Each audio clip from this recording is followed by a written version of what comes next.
கவிஞர் கண்ணதாசன் பாடல் எழுதக்கூடிய அழகை பக்கத்தில் இருந்து நேரில் பார்க்கணும் அப்படின்னு சொல்லி ஒரு பத்திரிகையாளர் விருப்பப்படுறாரு. ரொம்ப நாள் கவிஞர் கண்ணதாசனை கேட்ட உடனே ஒரு சிவாஜி படத்துக்கு பாடல் எழுதும் போது அந்த பத்திரிகையாளரை வர சொல்றாரு கவிஞர். அந்த சிவாஜி படத்தில் வரக்கூடிய அந்த சோக பாடல் ரொம்பவே கஷ்டமான ஒரு சிச்சுவேஷன் உள்ளதாக இருந்தது. கவிஞர் பல வரிகளை சொன்னாலும் இசையமைப்பாளரும் இயக்குனரும் திருப்தி அடையாமல் மறுபடியும் கேட்டுக்கிட்டே இருந்திருக்காங்க. சளைக்காமல் கவிஞர் கண்ணதாசன் ஏகப்பட்ட வரிகளை எழுதி கொடுத்துக்கிட்டே இருந்திருக்காரு. இந்த அழகை அந்த பத்திரிகையாளர் பக்கத்தில் இருந்து பார்த்துட்டு கவிஞர் கண்ணதாசன் இப்படி தான் பாடல் எழுதுறாரு அப்படின்னு சொல்லி அந்த வர்ணனையை விவரித்து ஒரு பத்திரிகையில் எழுதுறாரு. இந்த செய்தியானது வெளிவந்து ரொம்பவே புகழடைகிறது.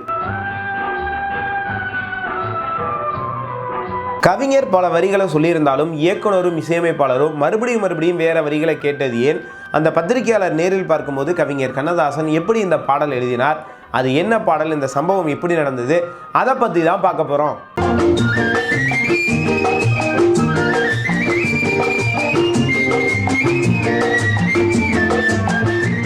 இந்த செய்திக்குள்ளே போகிறதுக்கு முன்னால் இந்த செய்தியை நம்ம எங்கேருந்து எடுத்தோம் அப்படிங்கிறதை நம்ம பார்த்துடலாம்.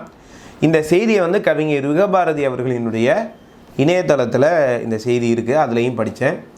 அதே மாதிரி கண்ணதாசன் பதிப்பகத்தார் வெளியிட்டிருக்கக்கூடிய கண்ணதாசன் கதை அப்படிங்கிற அந்த புத்தகத்திலையும் இந்த செய்தியானது இடம்பெற்றிருக்கிறது. கூடுதலாக கவிஞர் அழகிரி பாண்டியன் அவர்கள் எழுதிய கண்ணதாசன் பாடல் பிறந்த கதைகள் அப்படிங்கிற புத்தகத்தில் இந்த செய்தியை எழுதியிருக்காரு. இதில் இந்த பத்திரிகையாளர் எப்படி கவிஞர் கண்ணதாசனை சந்தித்தார் அப்படிங்கிற விஷயத்தை விலாவரியாக எழுதியிருக்காரு. இப்போ அந்த செய்திக்குள்ளே போகலாம். 1975 வருடம் சிவாஜி அவர்களுடைய 175வது படம். இதை ஏசி திருலோகச்சந்தர் இயக்கிறதாக முடிவாயிடுது. படத்துக்கு இசை எம்.எஸ். விஸ்வநாதன் அவர்கள், பாடல் முழுவதையும் கவிஞர் கண்ணதாசன் எழுதுறாரு அப்படின்னு முடிவாயிடுது. ஒரு பத்திரிகையாளர் அடிக்கடி கவிஞரை சந்தித்து கேட்டுக்கிட்டே இருப்பாராம், நீங்கள் எப்படி பாடல் எழுதுறீங்க அப்படிங்கிறத நான் பார்க்கணும், ஒரு பாடலை எப்படி உருவாக்குறாங்க அப்படிங்கிறத நான் பக்கத்தில் இருந்து பார்த்து அதை நேர்முக வர்ணனையாக மக்களுக்கு எல்லாருக்கும் தெரிகிற மாதிரி இப்படித்தான் ஒரு பாடல் உருவாகிறது அப்படிங்கிறத நான் எழுதணும், அதனால் ஒரு வாய்ப்பு கொடுங்க அப்படிங்கிறாரு. கவிஞர் கண்ணதாசன் பல காரணங்களால் அவருக்கு வாய்ப்பு கொடுக்காமலே இருக்கிறாரு. சரி, சிவாஜியுடைய இந்த 175வது படத்தில் இந்த வாய்ப்பு கொடுப்போம், அவர் பக்கத்துலேருந்து எப்படி ஒரு பாடல் உருவாகிறது அப்படிங்கிறத பார்க்கட்டும் சொல்லி வர சொல்லிடுறாரு. கவிஞர் கண்ணதாசனுடைய அலுவலகத்தில் இந்த கம்போசிங்காக இயக்குனர் வந்துடுறாரு. அதுமாதிரி இசையமைப்பாளர் எம்.எஸ். விஸ்வநாதன் அவருடைய குழுவினரோடு வராரு. இப்போ இந்த ஒரு பாடல் எப்படி இவங்க எழுதுகிறாங்க அப்படிங்கிறத பார்க்குறதுக்காக பத்திரிகை ஆசிரியர் ரொம்ப ஆர்வமாக இருக்கார். இப்போ ஏசி திருலோகச்சந்தர் இந்த பாடலுக்கான சிச்சுவேஷனை விலக்கி சொல்ல ஆரம்பிக்கிறார். படத்துடைய கதை பிரகாரம் சிவாஜி பார்த்திங்கன்னா ஒரு பெரிய பணக்காரராக இருக்கார். ஒரு தீப்பெட்டி கம்பெனிக்கு முதலாளி. ஆனந்த பவனம் அப்படிங்கிற ஒரு பெரிய பரம்பரை, பெரிய மாளிகையில் வாழ்வார். ஆனால் இவர் ரொம்ப நல்லவர், சூதுவாது தெரியாது, சுற்றி இருக்கிறவங்கெல்லாம் ஏமாற்றிக்கிட்டே இருப்பாங்க, மோசமான குணத்தை காமிப்பாங்க, துரோகம் பண்ணிக்கிட்டே இருப்பாங்க. ஆனால் இவர் வரவங்க போகிறவங்களுக்குலாம் அள்ளி கொடுத்துக்கிட்டு இருப்பார். நல்ல நாள் பிரியனா தான தர்மம் பண்ணிக்கிட்டே இருப்பார்.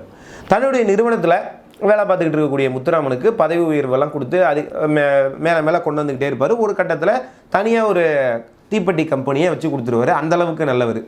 ஒரு பக்கம் பார்த்திங்கன்னா முத்துராமனுடைய கம்பெனி வளர்ந்துக்கிட்டே போகும், இவருடைய கம்பெனி பார்த்திங்கன்னா சரிஞ்சிக்கிட்டே வரும். இவர் சொத்து பத்தையெல்லாம் இழந்துருவார், அதையெல்லாம் அவர் வாங்கிடுவார். இவரை வச்சு இவர் வகித்து கொண்டிருந்த மேயர் பதவியும் அவர்கிட்ட போயிடும். இவர் ஒரு பொண்ணை ஆசைப்படுவார் ஜெயலலிதா, அதையும் அவர் கல்யாணம் பண்ணிட்டு போயிடுவார். ரெண்டாவது இவங்களுக்கு பிறந்த குழந்தைய தன்னுடைய குழந்தைய நினச்சி சிவாஜி அடிக்கடி போய் பார்த்துக்கிட்டு இருப்பார். அதாவது சுற்றி இருக்கக்கூடிய மனிதர்கள் எல்லாம் ஒரு நல்லவன் இருந்தால் தன்னுடைய மோசமான குணத்தை எப்படி காமிப்பாங்க, எப்படி துரோகம் பண்ணுவாங்க, அந்த துரோகத்தால் ஒரு மனிதன் வீழ்த்தப்பட்டால் எப்படி இருப்பான், ஒரு நல்லவன் வாழ்ந்து கெட்ட நல்லவன் தான் அந்த சிவாஜியுடைய கதாபாத்திரம். இப்போ எல்லா சுத்தியும் இழந்துட்டு ஊருக்கு ஒதுக்குப்புறமாக தன்னுடைய வேலைக்காரனை கொண்டு போய் வச்சுக்கிட்டு வசதியே இல்லாத ஒரு சின்ன வீட்டில் இருப்பார். அன்னைக்கு ஒரு கிருஷ்ண ஜெயந்தி. பொதுவாக கிருஷ்ண ஜெயந்தினா சிவாஜி வெகு விமர்சையாக கொண்டாடி நிறைய மக்களுக்கு தான தர்மம்லாம் பண்ணுவார். ஆனால் இந்த வருஷம் நிலைமை சரியில்லை, ரொம்ப நொடிச்சு போய் சாப்பாட்டுக்கே வழி இல்லாத ஒரு நிலைமை. அப்போ நொந்து போய் ஒரு சேரில் உட்காந்துருக்கும் போது ஒரு குழந்தை கிருஷ்ணர் வேஷம் போட்டுக்கிட்டு வருது. அதை தெய்வமாக நினச்சி வாழ்ந்து கெட்ட ஒரு நல்லவன் அந்த தெய்வத்தோடு பேசுகிற மாதிரி வரக்கூடிய ஒரு சோக பாடல், ஒரு தத்துவ பாடல் அப்படின்னு சொல்லிட்டு ஏசி திருலோகச்சந்தர் அற்புதமான ஒரு சிச்சுவேஷனை சொல்கிறாரு. ஐயோ, இந்த அற்புதமான சிச்சுவேஷனுக்கு கவிஞர் எப்படி பாட்டு எழுத போகிறாரு அப்படின்னு சொல்லி பார்க்குறது இந்த பத்திரிகையாளரும் ரொம்ப அவருக்கும் ஆர்வமாக இருக்குது. நமக்கும் இந்த சிச்சுவேஷனுக்கு கவிஞர் என்ன பாடல் எழுதுவார் அப்படிங்கிறத கேட்குறதுக்கு ரொம்ப ஆர்வமாக தானே இருக்குது. கவிஞர் கொஞ்சம் நேரம் யோசிச்சுட்டு இயக்குனரை பார்த்து ஒரு பல்லவி சொல்கிறாரு. ஆடும் இந்த பொம்மை, அசையும் இந்த பொம்மை, ஆடினாலும் மீண்டும் மீண்டும் தலை நிமிரும் உண்மை அப்படின்னு ஒரு பல்லவியை சொல்கிறாரு. இயக்குனர் யோசித்து பார்த்துட்டு இது நல்லா இருக்குது, இருந்தாலும் இதை விட சிறப்பான ஒரு பல்லவி எனக்கு தேவைப்படுது, கொஞ்சம் யோசிச்சு பாருங்களேன் கவிஞரை அப்படின்னா கவிஞர் கண்ணதாசன் மறுபடியும் யோசித்து பார்த்துட்டு இன்னொரு பல்லவி சொல்லியிருக்காரு. அவன் ஆடச் சொன்னான், நான் ஆடுகின்றேன் இந்த பொம்மையை போலே. இது நல்லா இருக்கா அப்படின்னு கேட்குறாரு. இயக்குனர் மறுபடியும் யோசிச்சு பார்க்குறாரு ஏசி திருலோச்சந்தர், இது நல்லா இருக்குது, இருந்தாலும் இன்னும் சிறப்பான பல்லவி நான் எதிர்பார்க்குறேன், இதை வந்து கொஞ்சம் அழுத்தமாக சொல்லணும், கொஞ்சம் யோசிச்சு பாருங்க கவிஞரை அப்படின்னா இதை எப்படி சொல்லலாம் அப்படிங்கும்போது அந்த குழந்தை வந்து கையில் வந்து ஆடக்கூடிய ஒரு பொம்மையை வச்சிருக்கு. இது சம்பந்தமான சில தமிழ் இலக்கிய செய்திகள் கவிஞர் கண்ணதாசனுக்கு நினைவுக்கு வருது. உடனே கவிஞருக்கு வந்து தேவாரத்தில் அவர் ரொம்ப நாளைக்கு முன்னால் படித்த ஒரு பாட்டு ஒன்று ஞாபகத்துக்கு வருது. ஆட்டு வித்தால் யாரொருவர் ஆடாதாரே, அடக்கு வித்தால் யாரொருவர் அடங்காதாரே, ஓட்டு வித்தால் யாரொருவர் ஓடாதாரே, உருகு வித்தால் யாரொருவர் உருகாதாரே அப்படிங்கிற ஒரு பாடல். இப்போ இதே பாடல் மாதிரி இன்னொரு பாடலும் ஞாபகம் வருது. வள்ளலார் எழுதிய திருவுருட்பால வரக்கூடிய ஒரு பாடல். ஊட்டுவித்தால் உண்ணுகின்றேன், உறங்குவித்தால் உறங்குகின்றேன், உறங்காதொன்றும் ஆற்றுவித்தால் ஆடுகின்றேன் அன்னோ இச்சிறியனால் ஆவது என்ன அப்படிங்கிற வள்ளலார் எழுதிய ஒரு பாடல். இப்போ இது ரெண்டுலேருந்தும் பொதுவான ஒரு வரியை எடுத்துக்கிட்டு இப்போ இந்த இயக்குனருக்கு பிடிச்ச மாதிரி ஒரு வரியை வந்து கவிஞர் கண்ணதாசன் பல்லவியாக சொல்கிறாரு. அந்த வரிகள் தான் ஆட்டுவித்தால் யார் ஒருவர் ஆடாதாரே, அவன் செயலை அனுபவித்து காணாதாரே அப்படின்னு சொல்கிறாரு. இதை இப்போ இந்த இயக்குனர் கேட்குறாரு, இந்த வரிகள் நல்லா இருக்குது, இருந்தாலும் உங்களுடைய முத்திரை இதில் வரலையே, கொஞ்சம் இந்த வரிகளை கொஞ்சம் மாற்றி கொடுங்களேன் அப்படின்னு கேட்குறாரு. இப்போ இந்த பத்திரிக்கையாளருக்கு ஆச்சரியம், ஒரு படத்தில் ஒரு பல்லவிக்கு ஒரு வரிக்கு இத்தனை தடவை மாற்றம் சொல்லிக்கிட்டு இருக்காங்களே, இவரும் சளைக்காமல் சொல்லிக்கிட்டே இருக்காரு அப்படின்னு சொல்லி ஆச்சரியமாக பார்க்குறாரு. கவிஞர் கண்ணதாசன் கேட்க கேட்க மாற்றி கொடுத்துக்கிட்டே இருக்காரு, இருந்தாலும் அவங்களுக்கு வந்து திருப்தி இல்லை. இப்போ இயக்குனருடைய அந்த மன ஓட்டத்தை கவிஞர் கண்ணதாசன் புரிந்து கொண்டு கடைசியாக ஒரு வரி சொல்கிறாரு. ஆட்டு வித்தால் யாரொருவர் ஆடாதாரே கண்ணா, ஆசையனும் தொட்டிலே ஆடாதாரே கண்ணா அப்படின்னு சொல்கிறாரு.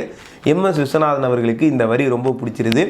இயக்குனரை இந்த வரிகள் மெய்சிலிருக்க வைக்குது. ஆகா நல்லா இருக்கே அப்படின்னு சொல்லி ஏற்றுக்கிறாரு.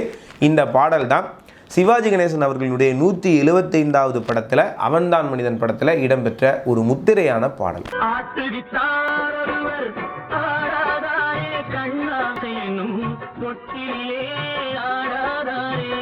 அடுத்து சரணங்களுக்கான சிச்சுவேஷனை இயக்குனர் ஏசி திருலோகச்சந்தர் சொல்ல ஆரம்பிக்கிறாரு. உடனே கவிஞர் கண்ணதாசன் கடகடன் ஒரு பல்லவியை முதல்ல சொல்லியிருக்காரு. பாசத்தோடு கடமைதனை எனக்கு வைத்தேன், அதன் பலனை எல்லாம் எந்த நாளும் உனக்கு வைத்தேன் அப்படின்னு முதல்ல ஒரு வரியை சொல்லியிருக்காரு. இயக்குனர் யோசிச்சு பார்த்துட்டு கவிஞரை இது வேணாம், எனக்கு இன்னும் கொஞ்சம் தத்துவமாக வேணும், கொஞ்சம் யோசிச்சு பாருங்க அப்படின்னோன்னா கவிஞர் கண்ணதாசன் யோசிக்கவே இல்லை. அடுத்த வரிகளை சொல்கிறாரு. ஆற்று வெள்ளம் போனதென்று கவலை இல்லையே, இன்னும் ஊற்று வெள்ளம் எனக்குள்ளே குறையவில்லையே, காற்றை மீறி வாழுகின்ற தீபம் போலே அப்படிங்கிற மாதிரி கவிஞர் தொடர்ந்து போய்கிட்டே இருக்கும்போது எம்எஸ்வி வந்து குறுக்கிறார். கவிஞரே இன்னும் கொஞ்சம் அழுத்தமாக வேணும், பல்லவி ரொம்ப அற்புதமாக சொல்லிட்டீங்க, நல்ல பாடலாக வந்துக்கிட்டு இருக்கு, இன்னும் கொஞ்சம் அழுத்தமாக சொல்லுங்கள், வேணா மறுபடியும் நான் தத்தகாரத்தை வாசிச்சு காமிக்கிறேன் அப்படின்னு சொல்லி ஹார்மோனியத்தில் மறுபடியும் இந்த பாடலுக்கான அந்த மெட்டை வந்து வாசிக்கிறார். கவிஞர் கண்ணதாசன் யோசிச்சுட்டே இருந்துட்டு இப்படி சொல்கிறேன் சரியாக வருமானு பாருங்கள் அப்படின்னு அடுத்த வரிகளை சொல்கிறாரு. மழை கொடுத்து கடமை செய்யும் மேகம் போலே, தினம் பயிர் கொடுத்து உயிர்கள் காக்கும் பூமி போலே, நாள் முழுதும் கடமை செய்ய விளக்கு வைத்தேன் அப்படிங்கிற மாதிரி தொடர்ந்து போய்கிட்டே இருக்கும்போது இப்போ வந்து இயக்குனர் குறிக்கிறார். கவிஞரே இதெல்லாம் வேணாம், நான் ஏற்கனவே சொன்ன மாதிரி உங்களுடைய முத்திரை வரணும், எனக்கு அந்த மாதிரி அழுத்தமாக பளிச்சுன்னு ஒரு சரணம் வேணும், கொஞ்சம் யோசித்து சொல்லுங்கள் அப்படின்னா இப்போ இயக்குனருடைய மன ஓட்டம் கவிஞர் கண்ணதாசன் அவர்களுக்கு புரிஞ்சிருச்சு. கொஞ்சம் நேரம் யோசிச்சுட்டு அந்த முத்திரையான வரிகளை சொல்ல ஆரம்பிக்கிறாரு.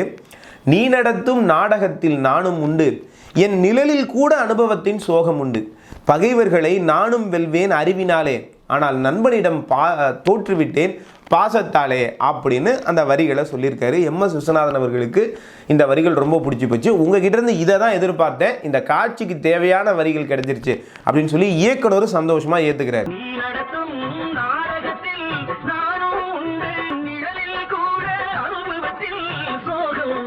இயக்குனர் 2வது சரணத்துக்கான சிச்சுவேஷனை சொல்கிறார். இப்போ வாழ்ந்துக்கிட்ட நல்லவன் தெய்வத்துக்கிட்ட பேசிக்கிட்டு இருக்கான், அப்போ தனக்குன்னு ஏதாவது அவன் கேட்கணும்னு சொல்லி விருப்பப்படுவான் இல்லையா, எல்லாத்தையும் இழந்துட்டான் வாழ்க்கையில்.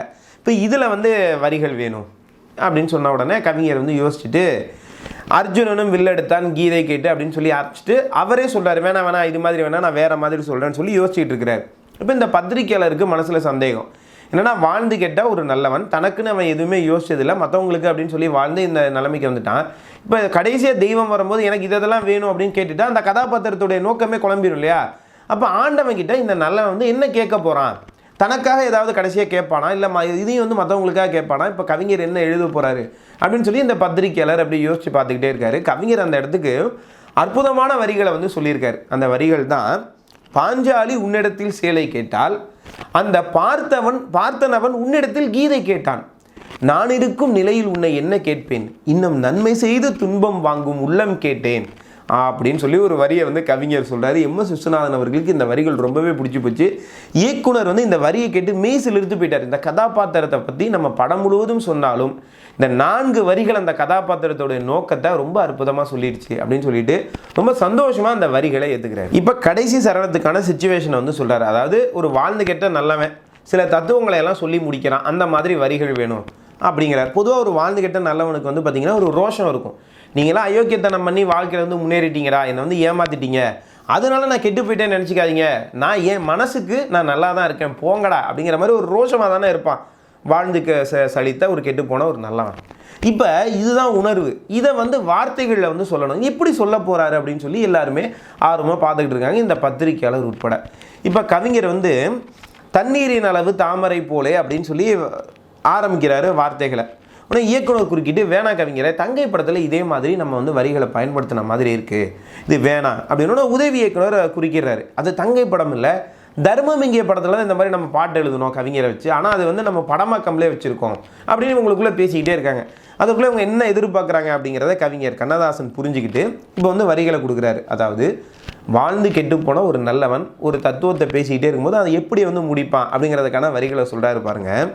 கடலளவு கிடைத்தாலும் மயங்க மாட்டேன், அது கையளவு ஆனாலும் கலங்க மாட்டேன், உள்ளத்திலே உள்ளதுதான் உலகம் கண்ணா, இதை உணர்ந்து கொண்டால் துன்பம் எல்லாம் விலகும் கண்ணா அப்படிங்கிறார். இந்த வரிகளை கேட்டு அனைவருமே ஆச்சரியப்படுறாங்க. MSV சிந்தனையில் மூழ்குகிறார். அந்த வரிகளையும் அதில் இருக்கக்கூடிய உண்மையும் அனுபவ ஞானத்தையும் பார்த்து இயக்குனர் மெய்சிலிர்த்து போகிறார்.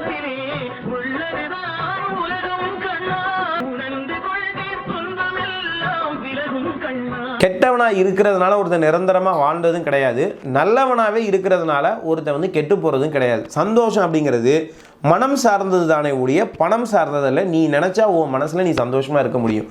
உள்ளத்திலே உள்ளது தான் உலகம் கண்ணா, இதை உணர்ந்து கொண்டால் துன்பம் எல்லாம் விலகும் கண்ணா அப்படின்னு சொல்லி அற்புதமான ஒரு தத்துவத்தை இந்த சிச்சுவேஷனுக்கு ஏற்ற மாதிரி கொடுத்து கவிஞர் கண்ணதாசன் இந்த பாடலை வந்து முடிச்சிருப்பார். MS விஸ்வநாதன் அவர்களுக்கு இந்த பாடல் ரொம்பவும் பிடித்த ஒரு பாடல். உருகி உருகி இசையமைக்கிறாரு. இந்த பாடல் வந்து அவன்தான் மனிதன் திரைப்படத்தில் இடம்பெற்று மிகப்பெரிய வெற்றி அடைகிறது. இந்த படம் ரொம்ப சோகமயமாக இருக்குது, ஓடாது அப்படிங்கிற மாதிரி படம் எடுக்கும்போது நிறைய பேர் சொல்கிறாங்க.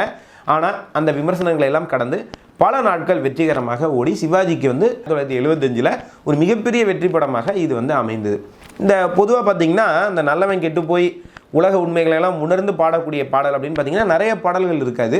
அப்படியே இருந்தாலும் இந்த பாடல் அளவுக்கு சிறப்பானதாக அது இருக்குமா அப்படின்னு கேட்டால் கிடையவே கிடையாது. அந்த வகையில் இந்த அவன்தான் மனிதன் திரைப்படத்தில் கவிஞர் கண்ணதாசன் எழுதி ஆட்டு வித்தால் யார் ஒருவர் ஆடாதாரே கண்ணா அப்படிங்கிறது மிகவும் முக்கியமான ஒரு முத்திரையான பாடல். அப்படிப்பட்ட மிகச்சிறந்த பாடலுடைய ஒரு பாடல் பிறந்த கதையை இந்த காணொலியில் உங்களோட ஷேர் பண்ணிக்கிட்டது எனக்கு ரொம்பவே மகிழ்ச்சி.